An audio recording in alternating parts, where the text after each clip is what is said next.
Welcome back to part two of Two Hails and Hockey Tales with Wally. And if you want to hear the intro, you got to listen to part one, right? We're back. Welcome back to the shed. Hey, thanks. I mean, you got to get better Zambonis for that intermission in the shed here, I think, you It, know? it was a few hours, eh? Yeah, things pop up, and sometimes you can't be in the shed. You got to go take care of stuff, and got all that done. And now we're back, right? Hey, there you go. No worries at all. What do you think we were talking about when it ended? I remember us talking about the NFL and how great of a business model they have there. But anywho, this whole YouTube and how you got into traveling the world documenting hockey, did it not start by going to Dresden, Germany? And that's one of your poster picks? Yeah, so essentially I was really lucky enough that Pat Grametra, it's unfortunate actually they just lost in game 3 to UQTR 1-0. So they're now no longer in the hunt for the OUA or national championship. But yeah, Pat was more than grateful, gave me the opportunity to basically go and document their trip to Germany. And so he actually played over there during the tail end of his playing career, loved it, wanted to give the same experience to the guys. So essentially, he had 17 graduating players that he all took with the full current team, and we played 3 preseason games throughout. Basically, I think there was one German 2 team, and then the other 2 were German 3 teams, if I'm not mistaken. And And it this was was a a great time, Canadian honestly. university. Yeah. So How Canadian would they have University. done against a second league team in Germany? We honestly we competed every single game. It was nothing was a blowout. We won one and we lost the other two.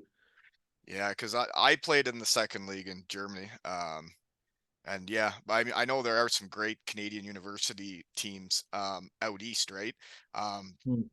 like University of New Brunswick, where all my fellows went to. There's a lot of great teams in Canadian university, isn't there?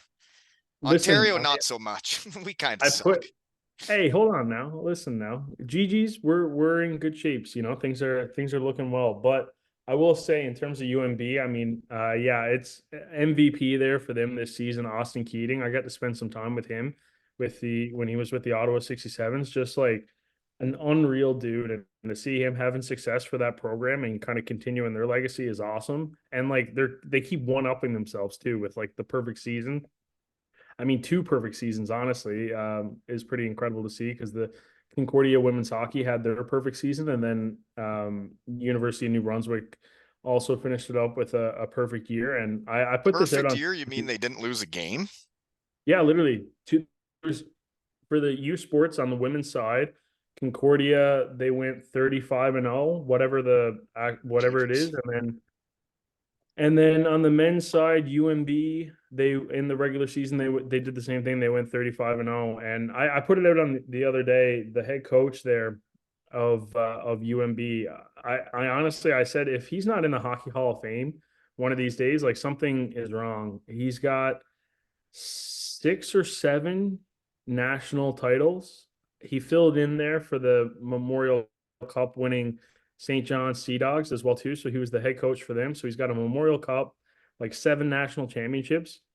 If he doesn't, if the UMB head coach does not hear his name being called at some point, it's an absolute travesty because I mean what he's done and continued to do for I I mean I'm probably gonna get this wrong, but I think it's been like in that 20 to 30 year mark. And but yeah, like Well, Gardner he McDougall. obviously knows how to recruit good people. Like he had Chris Culligan, he had Critch, who I Mhm. sponsor now, and now you talk about that guy. It sounds like a bunch of shed guys that he knows how to recruit, right? Yeah, no, so I mean, like they just yeah, Gardner McDougall, I mean, they do it so good over in UMB. I mean, you go there for 4 years, you're guaranteed to walk away with a national championship pretty much, right? Which is, Those are fun to win. not an easy feat. Yeah, and I actually, for the first time since back when I was a player, I am growing a playoff beard again. my under 13 fellows asked me to grow a playoff beard. So I am growing a playoff beard and I am right back in the game and I can't wait. We're right in the heat of the playoffs right now. I got to tell you about our last game because it was wild. Um, my fellas are having a season. We're doing well, but it's a 8 team round robin. Top two then play a best of three, and we're playing the other team that hasn't lost a game. And they're a good team, and they were beating us 3-0, and there's like 6 minutes left, and we weren't getting much going. And I just happened to like say something that I was just being honest that it was offside, and the linesman didn't appreciate me letting him know that he wasn't doing a very good job. And I just said, well, it's still offside. Like, it's actually still offside. And then the ref comes flying over and boots me from the game with 6 minutes left. And then I have to go into the lobby and watch from there. And my fellas went out there, scored 3 goals to tie it up, and then the OT winner. It was nuts, man. And then they all came flying off after they celebrated, and we all had a huge group hug in the hallway. It was wild. It was so fun. Yeah, no, I mean, and that's why you do it at the end of the day, right? Especially with volunteer positions like that, right? It's to kind of have those memories and whatnot. It was a memory, man. Just to see the look in their faces when, like, that they just kept working and actually came back. Like the look of like, we can do this, and like they were so happy, and so was I. It was a neat day for me. Fun stuff. But that Dresden barn you went to, that is a nice barn over in Germany, isn't it? Yeah, it's really great. The fans there are incredible. We actually stayed in Dresden and drove to the other towns in Germany. So we spent most of our time there in that city. I love it. It's great. And overall, too, I mean, Germany is just really a lot of fun. And actually, probably one of the coolest things in my career so far. As a Canadian, you kind of grow up watching the World Junior Tournament and everything like that. And Yeah. obviously, my Germany content has done really well. And so I get into Gothenburg in Sweden, and I fall asleep, jet lag, wake up at around like say 11 p.m. Only thing open is like a McDonald's, and so I just go out to get a snack, and then I end up bumping into a group from they're all wearing Germany gear. I don't really clock it too much because I'm just like, oh, like whatever. Like, a lot of fans travel for this tournament kind of thing. But anyways, one of the guys just came up to me and he had his phone out and he's like, "Hey, is this you?" And showed me the Instagram profile of me, and I was like, "Yeah, yeah." And they're like, "Oh, like we love the content and stuff like that." So it was the German World Junior team, right? So they just kind of came over and said that they loved what I was doing, and yeah, it was really cool. I mean, That would mean a lot, right? well, like I said, right, you kind of grow up watching that tournament, and now at some point and in some facet, the players who are playing in that now are watching my stuff from that interaction, just knowing that. Yeah, it was really cool. And it was fun to kind of watch them. I mean, they started off strong with a big win over Finland, tapered off a little bit, but was able to get a big win over Norway, I think, to stay in the tournament for next year in Ottawa. And yeah, I mean, I got to chat with those guys for about 20 minutes, and a great group, and Well, really excited. they're coached by a shed guy. Small world. Toby Yeah, Abstreiter was their coach, and his line mate, or sorry, his brother was my line mate in Landshut, Germany. Peter Abstreiter, one of my favorite line mates ever, and those guys know how to hockey. Abstreiters know how to hockey.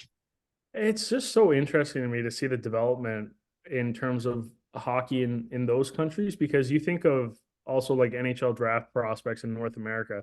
They're always either coming from like the junior system with like your OHL, QMJHL, WHL, or NCAA, BCHL kind of thing, right? So over there though, it's just like it's fascinating to see that, like, oh, like, yeah, the world junior team, like this guy's actually playing in the Dell already, like this guy is in the USHL, or like this guy is actually playing, like you get a little bit more of a mix, and it just kind of seems like there's more options for your development. I know obviously like It's Canada, I know US. a bit about it, right? Because I was there for 6 years, and it is a very different model. I don't know who's right because I think junior age kids can benefit from playing with junior age kids and be the man and be better than most. Where those guys get thrown into pro and they're playing with professionals and they're still just a kid and they won't get the ice time, but they practice with the men. And I don't know. I think playing with junior aged kids when you're junior aged is more appropriate unless you're some kind of superstar, you know. Yeah, it's really interesting. I mean, I saw this was Germany 4, and I saw two guys just like go straight to the end of the bench at the start of every period. And sure enough, they were the young guys. Oh And yeah. they got dressed and literally not a second of ice time. No. And apparently that is like that, from what I was told, that is kind of like your norm of essentially you pay your dues and you're playing Germany, you're playing in that Germany 4 league, you get dressed, you could bust 2 hours for a road game, get And not dressed, play. and like and it's a guarantee that like you're not playing. Like it's not Oh like, oh, yeah. you might get 2 minutes. Like it's like 0 0 0 0 0 0 0 0. Yeah. That is your ice time. Which Well, like and that what's in terms, interesting is I went through that in the AHL. There were games where we had one less than four lines, so they just never put the fourth line out. They just roll three, and I'd sit there the entire game. And it's hard to be a hockey player when you never get to go out and play hockey. yeah, it's, I mean, I understand, obviously like maybe at the AHL level it being a little bit different, but like if that's your model for like development too, I right? Like agree. That's what I don't agree with what they do because we had kids that wouldn't play and they would sit in the middle of the bench and like they have the sponsors velcroed on your pants. Those fellas knew they wouldn't be playing, so they'd have their snooze, the chewing stuff, in the velcro. So they once they realized they were done for the night, they weren't going to get another shift. They'd just unvelcro it and pull out their chew. I will say that what I saw in the Dell League though is that they did get a little bit more ice time for sure. Well, they're But this still the players that can play, right? And if they show at any age that they're ready, they'll play. Yeah, exactly. But yeah, it was interesting to see that, yeah, in Germany 4 that they just like, and they just know it. Like they're just like, they just eat it and they get dressed for warm-ups basically. Okay, poster picks. You were met Jay Onrait and Dan O'Toole. Those guys are legends, eh? Yeah, those two are great. I mean, funny enough, I've gotten to meet those guys a couple of times. My hometown won the Craft Hockeyville, and then they came back for the 2014 Newfoundland Winter Games to do the closing ceremony show for the community.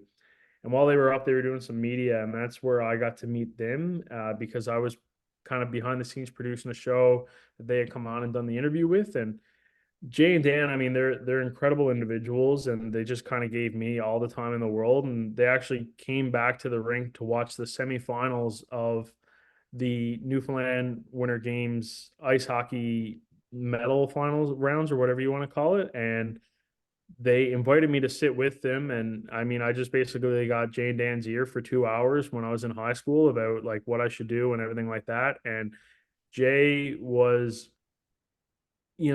Jay had more of a educational career path that enticed me a little bit more. He's a Toronto Metropolitan University alumni, and so that quickly kind of became my dream school and was like, okay, this is where I want to go to do this. I want to do the sports media program.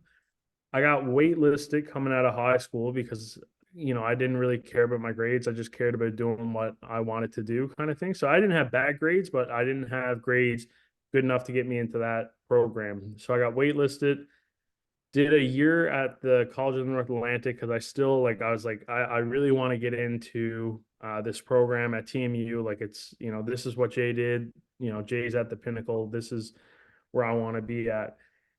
And did the year at the College of North Atlantic. It was great, honestly. Comprehensive Arts and Science diploma thing, whatever it's called that I have. It was great. A lot of people kind of utilize it to enhance their education. So maybe some people who did like in Newfoundland, like a basic level of high school, so they want to go from basic to academic.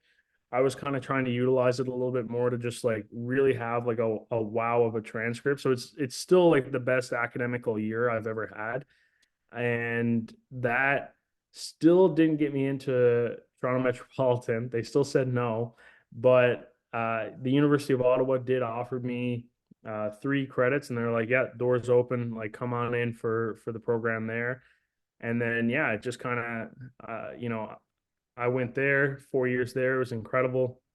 And then finally, when I was finishing up my undergrad, pandemic happened. So I was like, okay, you know what? Might as well find something to do. So that's when I decided to like start looking around for master's programs.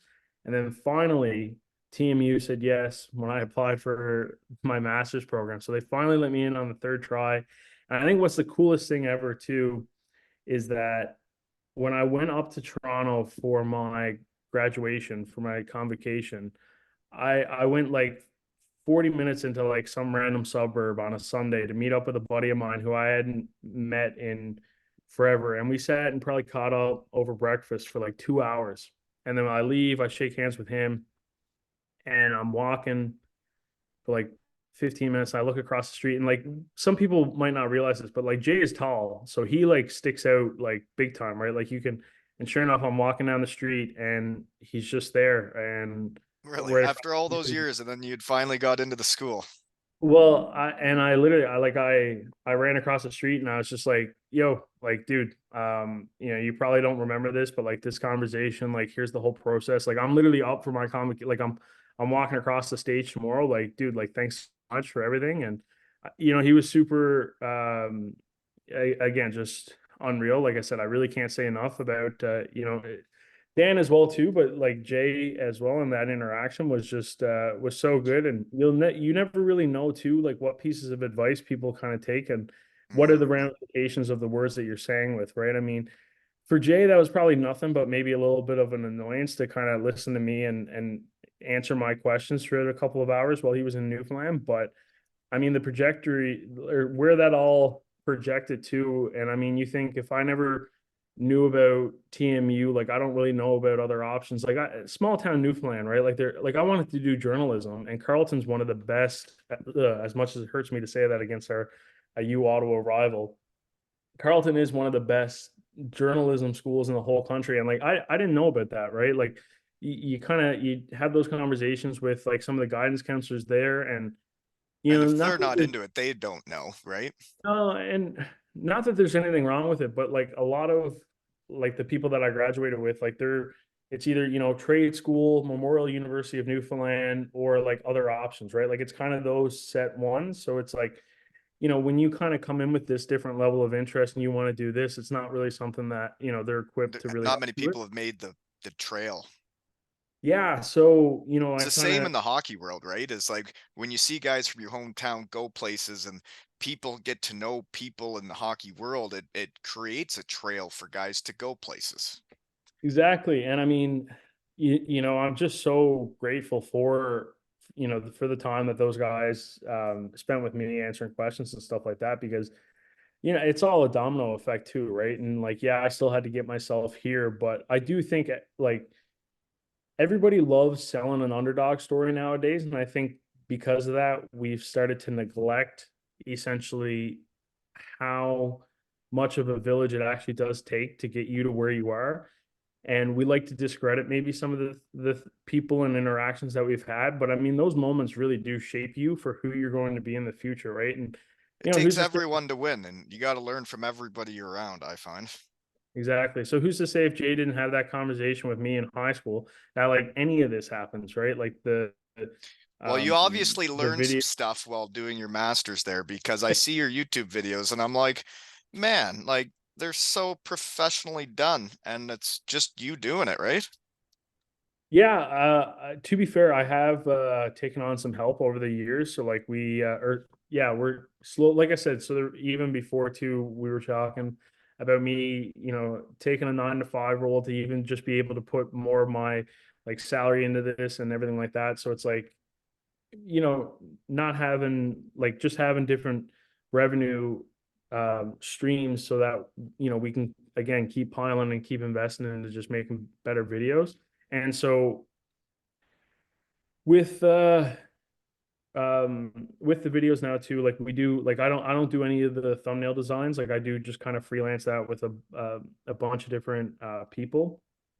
And then for the editing, there's a super talented guy, Braden, back in Newfoundland, and he's been kind of helping me with like that workload and stuff like that. So like for example, he did the Scotland one, I did the England one kind of thing. So he'll take care of the editing on some of the ones that I have and whatnot too. So I've got him on with like the freelance kind of base model Well, kind it of thing. sounds like Fantastic. you got a championship team because, and you can tell by what you're producing, but what hits home for me is like it for what I can do. I have a poster maker guy, Lee Freeman, that makes the posters for every episode, and he's done it voluntarily for me for years now. I have a website maker guy that takes care of all that, puts up my raffles for me. He even sells the clothes at aleshockeytales.com, folks. Raffle's still up. But he does that. Then I got another guy that fronted the money to buy the jerseys that I've been raffling off. And it's like, man, it takes all of you guys to help me. And when I'm drinking beers on here, I get them from Grey Matter and Concard in Canada, and they give me free beer to talk to my friends in my shed, right? That's fun. Yeah, I mean, the thing is too, and I was just kind of talking about the behind the scenes for the video, but I mean, the conversations that I'm having now with like scheduling and production and everything like that. I mean, for one, those videos, like you're not watching those if it's not for, guys like CJ Garcia or like Lucas Chiodo, Adam Hollowell, helping me bridge the gap there, right? How With how to how to get you into with the guys, how to get you into the game, right? exactly. But yeah, like there's so much that really, you know, goes into it. And that's the thing too, is like I said now, like I'm literally planning and negotiating and chatting and looking at itinerary details for stuff that like potentially could run in like 2025, right? So there definitely is like a lot that goes into this. So it's like, surface level, it may, look pretty simplistic, but I think the thing is with any craft, with anything that's not there, and this is kind of like funny enough, I've been thinking about this a lot because I've been asked to speak at my old high school in a few weeks here, and so essentially just like career advice and everything like that, which is always kind of like, what do I know is the boat that I've always been in. But the one Yeah. thing in terms of like doing all this, and if you want to do it, and it's, creating content, playing hockey or anything like that, like fundamentally, like the biggest thing is like being a good communicator and then like showing up. Like those are the two things that it's like if you can get those down pat, honestly, I'm convinced that there's nothing that like you cannot do because the You just one got to thing that do I'm it. looking at now too is like with like for me anyway, like if I'm looking at like different projects and stuff like that, the only thing that I really care about is like yeah, like your baseline of quality, which is what you achieve by showing up continuously, like time after time, rep after rep. Your shot gets better if you take a Yeah. 100 shots as opposed to 10, 1,000 as opposed to 100, right? So it's that repetition, and then does it go out on time? Are we on a schedule? Like, are we, is all the ducks in a row kind of thing, right? And so, again, too, like when you're doing something, like people don't want to waste time, right? So it's like 9 o'clock is 8:45 kind of thing, right? Like when we say I've made the commitment now, bi-weekly videos on Sunday, 5 p.m. Eastern time. It's not 5:05, it's not 4:55. To be fair, sometimes I will put it out early, but it's 5 o'clock and we're making that commitment, Mark, right? So again, those are just two massive things that you really can't accomplish in my eyes, like whatever you can do, because some people might not look at anything that I've done as a success, right? But internally, like I've been able to have the conversations. I see the messages kind of come through with the requests and everything like that. And at the end of the day, right now, like I'm happy with it, Well, and you so should be, that and you are a success, and what you're putting out there is awesome. And I would think, just thinking out loud in my shed again, is like, I think Manchester Storm should be very thankful that you and CJ set that up, because how many people are going to see the fun those guys are having after wins and getting chocolate? It's a good thing to have out there, and I would think there'll be teams reaching out to you saying, "Hey, please come do shoot something on us," right? yeah, and I mean, to be fair, we've had those conversations now, which is great. I mean, that's actually how the Sweden video came about. Was Lulio did reach out and we worked together and really pulled together what I think is an amazing product. But Yeah, I mean that is a goal too, right? Like you really do want some people who are watching the videos to either like live vicariously through what I'm showing them, right? So they're able to experience it from the comfort of their own home because maybe they don't have the means to do what I do, right? So at least Yeah. they can get the experience and they can see the chocolate bars being thrown on the ice from being in Canada, right? So like that's one facet of it, but then also too for the individuals that can, it's next time that they're looking at how they're going to spend a long weekend. It's like, okay, hey, geez, I could do this, or you know what, geez, Air Canada's got a good deal on direct flights to London right now. Let's go out and let's see this. We're hockey fans. Let's go see what this Manchester Storm chocolate bar thing is, and Wouldn't go and that be experience something, it eh? If themselves. people started traveling around just like you to see all this fun stuff happen, right? I have actually. I wish somehow I could track this measure. And who knows, maybe there is, or maybe I just kind of create like an email list or like a community group to kind of see it. But there are comments where it's like, oh, like I'm heading to Europe soon. Like I'm writing notes, like I'm getting ready to go. Like I have gotten those where people are like, oh, like Luleå in Sweden is now on my list to travel to. Like hopefully I'll be there in the next couple of months. There's no way for me to confirm whether or not this happens, Right. but I gotta, internally think of some ways to do that because I've seen the comments come in with that context. So, really would like to see those numbers. Well, I mean, what you're doing is really neat. So of all the places you've gone and all the different leagues you've seen, if you were playing pro hockey in Europe, where would you want to play? To be fair, I did say this in an interview the other day. I am actively trying to get an organization to give me a contract and make me a pro hockey player well, I'm turning 27 in October. I played till high school. I was a half decent goalie. I don't need much. The context for all this was um, somebody. Oh, what did somebody chirp me about my weight, which is like, listen, I've been heavier. I've dropped like 70 pounds. I've gained some of it. I'm down like 30 currently from where I've currently been at. Like I've also heard it my whole life, and it was just funny because I'm in the boat too that of like I'll never swing first, but like, hey, if you swing, like I'm full on like Oh yeah, ready to defend myself kind of thing, me right? too. Yeah. And so, anyways, the individual who did this, they like they were a hockey like the person who commented this, they were a hockey player. And so I was like, let me take a look at like their elite prospects, right? So his comment was along the lines of like, you should like, of course, this guy's worried about the food, right? And I just Just went and being mean to be mean, eh?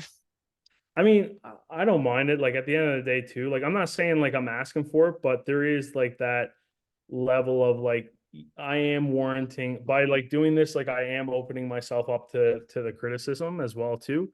So it's whatever. But like I said, like I also like having fun with it too. So it's like, okay, if you're gonna poke fun at me, like let me take a look. And so, anyways, I found his lead prospects. It wasn't anything impressive.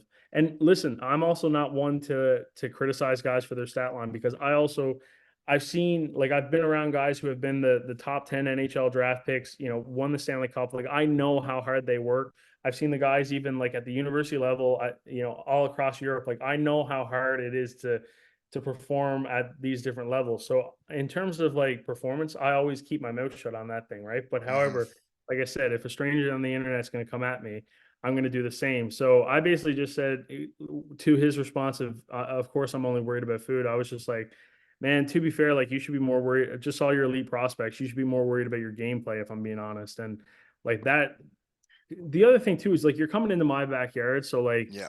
everybody loved that. Like everybody Yep. loved that more so than like your insult to me. Like Well, and so, so the same thing kind of happened to me, right? Was I have my friends on here. I'm having the people I think are the good people in the game, and and I have on one of my buddies, and then someone writes in my comments like that everybody can see if they want to look like that they wrote this, and it was that that he always seemed like a bit of a this or that, and the team he's on now are luck or we're lucky that they have him because he seemed like whatever. And I wrote back and I said, I'm having my friends on it, and if you want to write something like that, don't write anything because I'm just having my friends on and nobody deserves that. Why are you writing that about a guy that came to my shed voluntarily for free to have fun and now you're gonna write something like that? It makes no sense. Be nicer, people, you know? Yeah, it's yeah, I could go on for hours about this, but I will say so. But one of those replies, somebody like chirped me back, and to get to your question, he said like he was like at least he has like an elite prospects, right? And like to be fair, I played hockey enough to get like an elite prospects profile. However, like because there's players on there who play like high school hockey and stuff like that, right? But like I played high school hockey from 2012 to like 2015, so it wasn't as popular. Like the stat also in like small town Newfoundland, right? So it's like it Yeah, wasn't as popular. The league now, like if you play in that league now, like you do get yeah, like I've seen like the elite prospect profiles for it. So it doesn't bother me, but I'm just like, man, like how funny would it be to just like in terms of like the storyline, like create like a full like documentary, like I'm talking like almost like a 12-month production of like actually just getting back into goaltending and everything like that, and getting somebody to give me a 5 minute, I don't care if it's preseason, just get me a box score for a pro league and get me the time on ice that like I said 5 minutes, I'll scale that down to a minute. Like get me the time on ice that gets me the elite prospects page and classifies me as a pro hockey player and like checks off that childhood dream for me. Whatever team does that, they will be my favorite team. yeah. It makes sense, and that's how you can end up on people's team is when they have your back and help you out. That is how you end up on people's team, right? And that would be a very neat experience if you got to do that. And it is interesting the platform you've made for yourself is, why can't you do that, Well, hey, you know what? Seeing as we're on the topic of the storm and everything like that, Manchester, if you're listening, I'm right? cheap. You don't have to give me much. And I'm literally talking about a minute in a Just pay a pre chocolate, right? yeah. Just give me enough time to get the box score when you're up 20 to nothing. Or, I mean, and to be fair, if you want to throw me in for a full game in the finals and it's game 7, by all means, too, I wouldn't, as far as a coaching decision, I think you might be wrong in doing that. But if you want to, whatever you'll give me, I'll take. And yeah, we'll make a really fun video with it. And I can live out that dream of, being a pro hockey player and just Yeah. having And one it'd of the probably get a few views.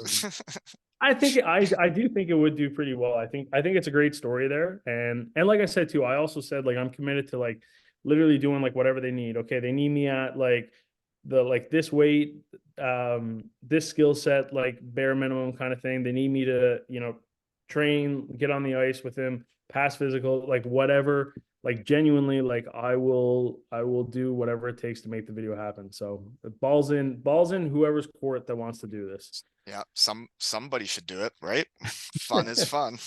I don't know. Your facial expressions are like, what have I just given this guy the opportunity to put Eh, out into the world? I no, I think everybody should chase their dreams and everybody should reach for it. And if you don't believe it can happen, then it can't happen. And I think it's a great idea, you know? That's true. Yeah, yeah, yeah. We'll see. I mean, like I said, And I I would. still can't believe somebody chirped you about liking food because I love food and I talk about it all the time on here. Yeah, I mean, it's funny, right? Like there's this whole thing with, and I've seen it too with like dropping the weight and everything like that. There's just so much of a uh if you are a bigger person on the internet, you do have and I guess this is anybody who's, interested in it. You have what's the best way to kind of describe it? Like your tolerance for like that hate window is definitely like the comments that you'll attract as a bigger person on the internet eating stadium food versus somebody who looks like more of that, say, like traditional societal, like okay, like a fit person. You're you're definitely bound to just, um really feed it with like more negative comments, right? And like that's honestly like there's no sugarcoating it. Like that's basically like what it is, right? Like because the thing is too is like again when I was like at my lowest, and like I said, like right now, like from my highest to my lowest, like I'm probably kind of like a little bit like in between the middle and the highest. Like I have like I said, gained a little bit of that weight back, but the difference between being at the lowest and like the doing the exact same thing, but the context of the comments that were being written in versus on the other hand of doing pretty much the exact same thing with the weight on, like it is night and day, right? So I mean, it's unfortunate that people feel the need to Rate kind of do stuff. it. Yeah. I was like a yo-yo too, even when I was a pro hockey player. And when I look back on it, it was I was always in the best shape when I was happiest. And when I was injured, when the team's shit, those were the times I would gain weight because it was like it was like going through a little depression and you don't even realize what's going on, but it can change your body weight. Mm. But You know, I mean, there's so much that goes into it, and like I said, I am pretty fortunate to have friends who are the pro athletes and they understand this stuff, and I get a lot of educational advice from them, and we have like good conversations about it.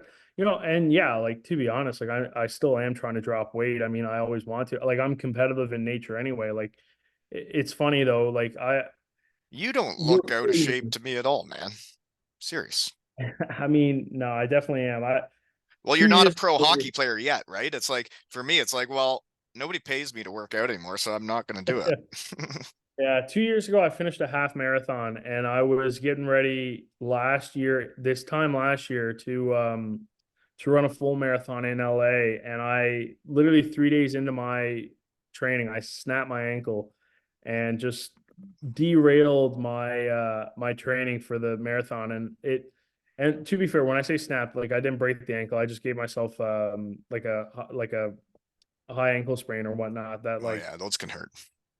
in a 16-week training program, when you eliminate like the first 8 weeks of that window, like it's Yeah. marathon. One thing that I kind of realized while training for this is like a half marathon you can fake. Like you can kind of wake up one day and do it. Marathon, it definitely requires more preparation. And I'm not gonna I say have that no like interest in that at all. I would never do it. Wouldn't yeah, even dream of it. I still got to do it. I want to get to a marathon before I'm 30 is kind of my benchmark here now. So Y- Well, good luck with that. I will not be participating. Um, what is the favorite video you've ever made? I mean, it hasn't changed. I mean, every video is still great, and I'm excited for each one because I can see the improvement from week to week. But I mean, that one with my grandfather, I mean, still will always hold true, right? I don't think there's ever going to be anything that really surpasses that. I understand, and it's like I had my grandma on the podcast, episode 19, and that's a memory we'll have for life. And it's where you come from, right? Hmm. Mm. You were in Sweden for the World Juniors, so you saw Team Germany. Were you at the gold medal game? Did you see the whole deal? No, no, no. So obviously, like whenever I do these trips and stuff like that, I just look at like, okay, where can I get kind of say your most bang for your buck kind of thing, right? So how many videos can I do?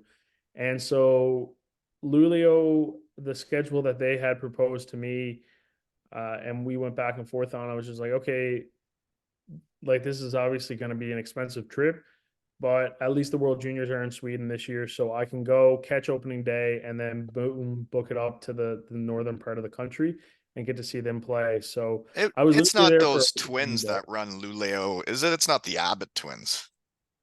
No, I don't believe so. That's not bringing a bell for me, but Because they've been running one of the teams. One's the coach and one's the GM, and they're the punks that beat me for the Sutherland Cup my last year junior in my hometown, and still pisses me off. And then they went ahead and had way better pro careers than me too.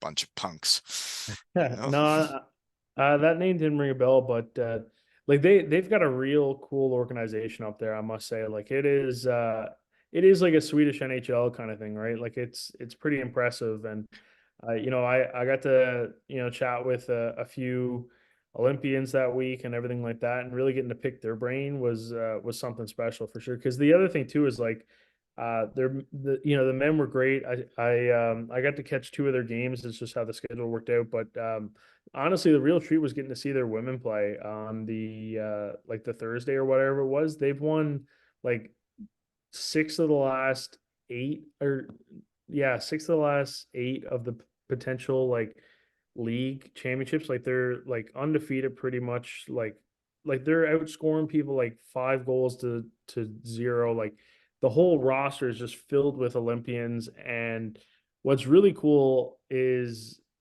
I got to meet Sweden's flag bearer for the closing ceremonies there, Emma, one of their forwards. And she asked me where I was from, and I in Canada. I was like, "Oh, Newfoundland." She's like, "Oh, I played in Newfoundland," and I was like, "What?" And then like, anyways, she was like, "Yeah," and she couldn't remember what it was, and I was like, "Wait, like, did you play in the Four Nations Cup?" So like back in like 2010, St. John's and Clarenville, they co-hosted this tournament. So it was Canada, Finland, Sweden, and the US for the Four Nations Cup. And two of the games were played in Clarenville, my hometown. And sure enough, their captain, Jenny Hirkoski, who is also the women's Finnish captain, and Emma Nordin, like I said, the Sweden flag bearer there at the last Olympics and whatnot.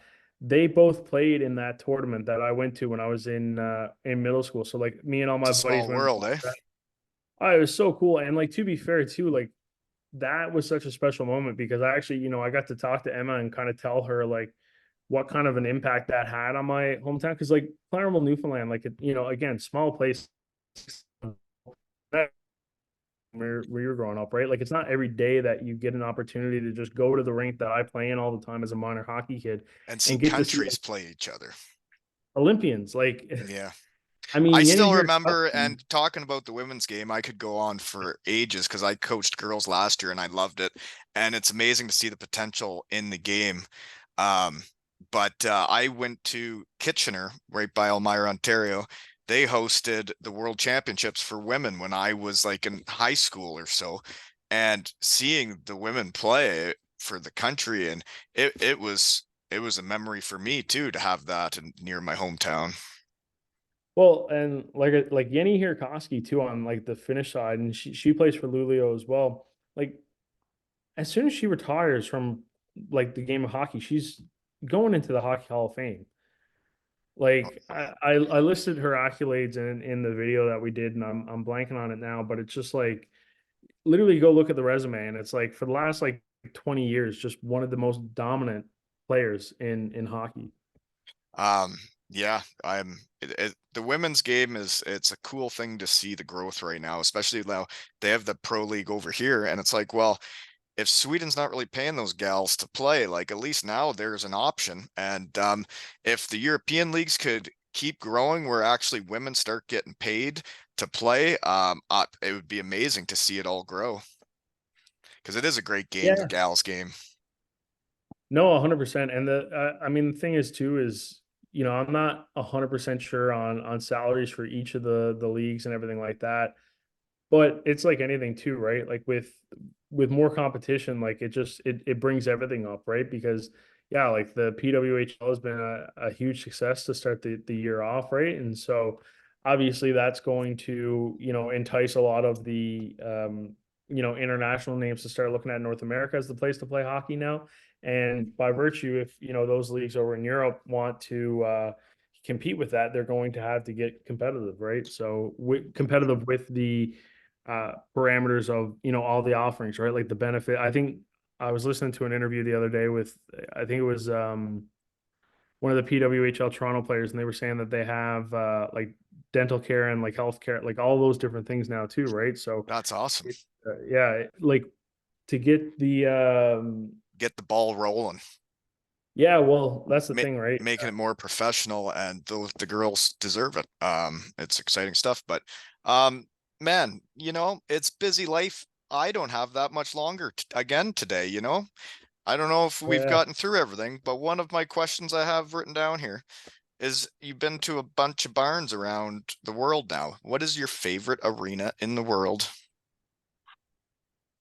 Uh, I mean, to be fair, it's still the Boca Juniors club in Argentina. Like that one's still the soccer club there, man. Like that is still just so incredible. Like I that one's gonna be like really, really tough to knock off as number one. I mean, that atmosphere was just absolutely incredible.